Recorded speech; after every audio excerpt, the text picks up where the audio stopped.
Hey, hi everybody. We're going to go ahead and get started. I have about 10 slides for you today, so hopefully we can get through them pretty quickly. As you can see, today we're going to be talking about analyzing nuances and the meaning of words with similar denotations. Okay, so exploring the subtle differences in language. All right, this kind of goes with last week's when we talked about um, um, how to identify context, okay, and how to figure out what idioms are and what they mean.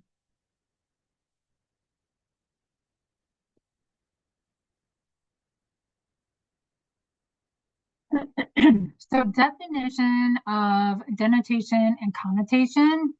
So, denotation is the literal dictionary meaning of a word. The connotation is the emotional or cultural associations attached to a word beyond its literal meaning. So, the goal of the presentation for today is to understand how similar words may have different meanings based on context and connotation. So, as we talked about that context like last week, okay? So, why are nuances important? So, nuances enhance communication. The right word choice can improve clarity and prevent misunderstandings. Emotional impact. Connotations can evoke different emotional responses. And precision in language. Understanding nuances helps choose the best word for a situation. It just overall provides clarity for your reader. So examples of words with similar denotations. Example number one would be happy versus joyful. So happy is a general state of contentment, and joyful is a stronger, more intense feeling of happiness, often related to a significant event or achievement, right? So you could say, I'm happy that I'm done with school, but you are joyful that you got your diploma and you don't have to go back to school unless you want to go to college, right? So, example two, big versus huge. So, big is something of a large size, more neutral, right? Huge, a more emphatic and dramatic term for large, often implying a sense of overwhelming size. I think a good example is the little elephant, baby elephant, which is big. A baby elephant is big compared to a human baby, right? But when you talk about huge, then you're talking about an adult size elephant, how big they actually are compared to even an adult person, right? They're uh, enormous, they're huge.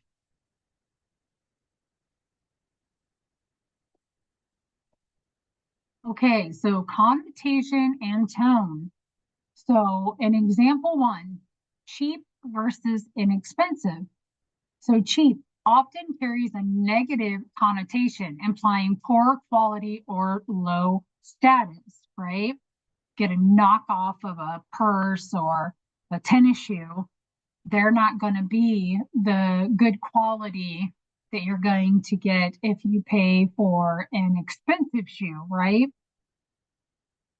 Inexpensive, neutral, suggesting affordability without quality judgment, right? So you could get an in the middle, and then you have an expensive, right? So you have a cheap, inexpensive, and then expensive. So an example two, thin versus slim. So thin can imply fragility or weakness, okay? Which means like if you get a thin stick, you can break it in half very easily, right? Slim often associated with attractiveness or fitness, right? So if you see a slim young woman or a slim gentleman, it can mean that they are fit and attractive.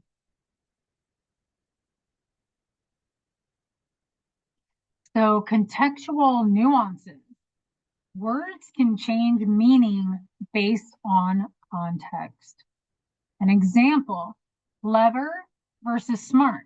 So clever implies resourcefulness or quick thinking, sometimes with a sense of trickery. Okay. Smart generally denotes intelligence with a more straightforward, positive connotation. Okay. So another example, bold versus reckless. Bold suggests courage and confidence. Reckless suggests a lack of caution or consideration, often with negative connotations, right? Reckless means you don't think before you do things. You're reckless.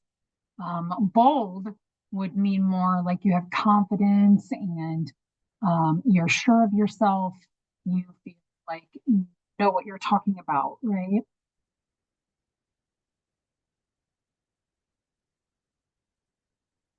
So, cultural influences on meaning. So, cultural context, the meaning of words can change based on cultural norms and values, right? America is different than China or Germany or England, anywhere. Everybody thinks a little differently.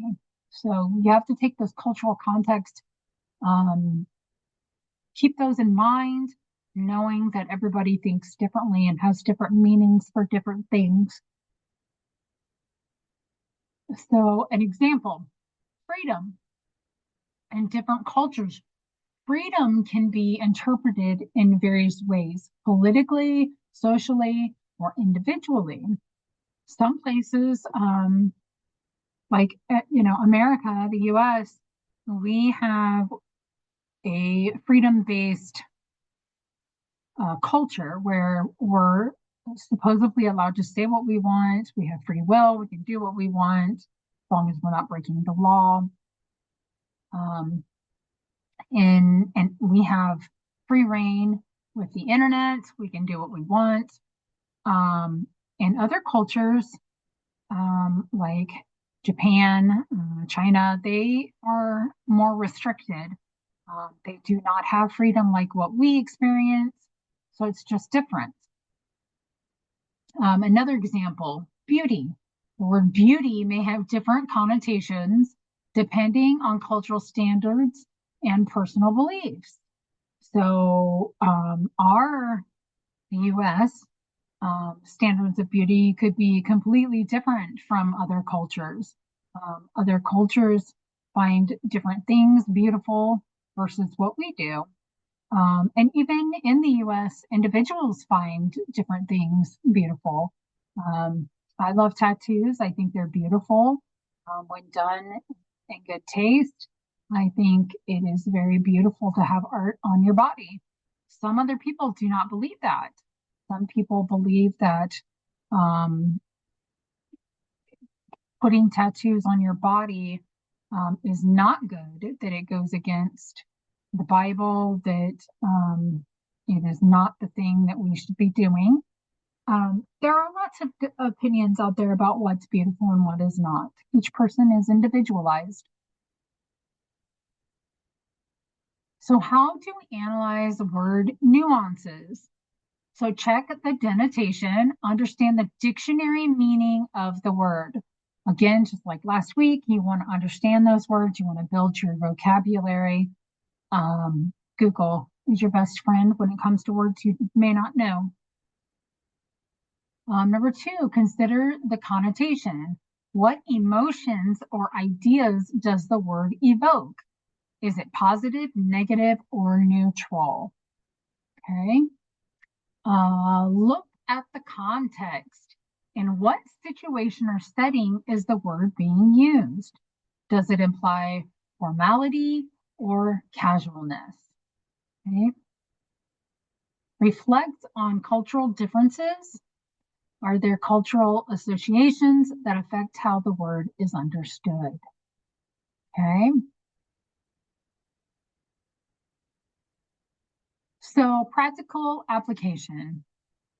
In writing and speaking, selecting the most appropriate word can impact the effectiveness of communication. Nuances can be used to shape tone, style, and emotional appeal, right? That tone or that nuance that can be used to shape tone, style, and emotional appeal takes us back to rhetorical strategies too. Using those nuances can definitely appeal to the ethos, logos, and pathos, even. So, in marketing and advertising, brands carefully select words to evoke positive connotations and appeal to target audiences. Definitely. When we think about, commercials where they're showing um, um, dogs and cats that have been tied up outside and are all dirty and grungy and are emaciated and need food and are so skinny you can see their ribs. They're definitely playing to your emotions and trying to get that emotional appeal to get you to subscribe and give charity to those organizations. Donate your time, your money, whatever they can get. They're trying to appeal to that to get you to do that, right? So in politics and diplomacy, political figures choose words based on their impact on public perception and emotional response. I'll never forget when Trump said that people in Ohio were eating the cats and dogs. If that is not a ploy to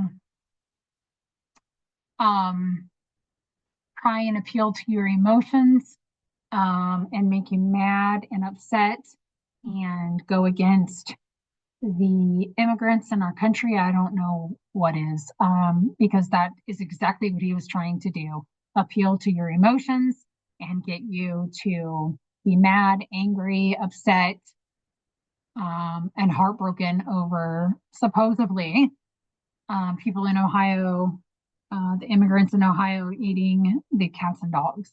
I have never seen any facts that that is true. Um, so I can't speak to that, but I'm sure if you Google it, there'll be something about it on the internet, whether it's true or not. Just make sure it's in a reliable location like a .gov or .org or a .edu. Okay, so conclusion, guys. Key takeaways. Even words with similar denotations can have distinct connotations and emotional effects. Analyzing word choice can enhance communication and deepen understanding. The context in words, the context in which words are used is crucial in understanding their meaning. Language is a powerful tool, and the subtle nuances of words are central to effective communication.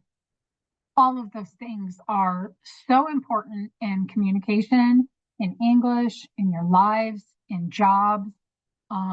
I cannot express how important those things are to you, no matter what you do in life, no matter where you go in life, what career you take. All of those things are extremely important for you. So I hope that this helped. The PowerPoint helped you succeed in your courses and go on to be a better human with a better vocabulary and a little bit smarter. Okay, guys, so that's all I got for you today. I hope you all have a great day. Remember, you can get in touch with me. There are many different ways. You can get off of here so that you can see me. You can reach me through can reach me through, okay, sorry guys.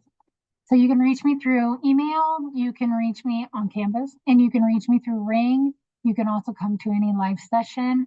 You can also come to my help session on Thursdays between 1:30 and 2:30. I am there, so let me know if you need any help. Bye, guys.